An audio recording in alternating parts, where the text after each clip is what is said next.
দেখা চোখে জল এসে গেছে একটা জিনিস, ছাদের উপর থেকে একজনে একটা টুকরা ফালা এমনি নিচে 20-25 জন ব্যাগলে দাঁড়াইতে হয়, একটা টুকরা মাটিত পরে পরে কারাকারি লাগে।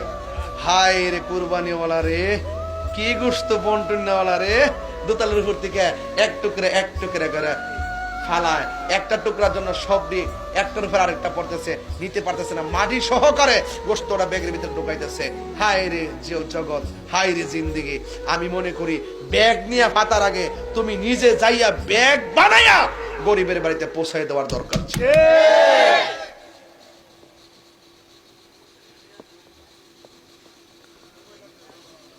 7 জনের পক্ষ থেকে কুরবানি দিবেন, কোন সুদখোরকে সাথে রাখবেন না। বাড়ি বলেছি না, সুদখোরকে আমি ধুইতে বড় মজা লাগে।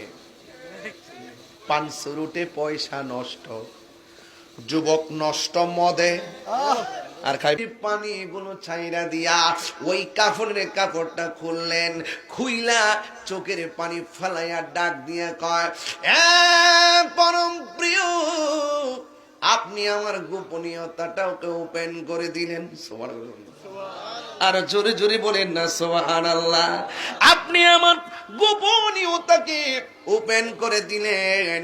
এবার এই কথা বলে পাগলা ডাক দিয়া কয়, তোরা সব সইরা যা, আমি নামাজ পড়াবো।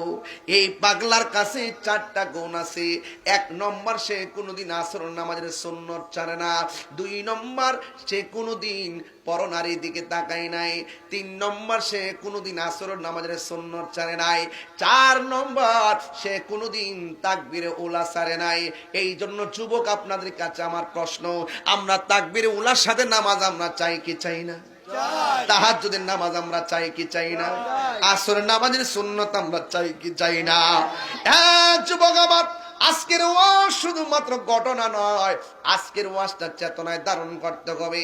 এখন বলবেন হুজুর, তাইলে ওই জানাজার নামাজের ইমামতিটা করলো কে?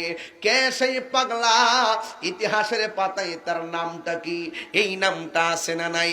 এক একজন উলামায়ে কেরাম এক এক রকমের আলোচনা করেন, কিন্তু আমি এই আলোচনার গবেষণায় পেয়েছি, যেই ব্যক্তিটা আসর নামাজ জীবনে ছাড়ে নাই, পর নারীর দিকে তাকায় না, এবং তাহাজ্জুদের নামাজ ছাড়ে নাই, তাকবীর উলা ছাড়ে নাই, যেই লোকটা পাগল বেশে নামাজ পড়তে আইসা বলতেছেন, আমি এতদিন গোপন ছিলাম, আমাকে আপনি আজকে ওপেন করে দিলেন।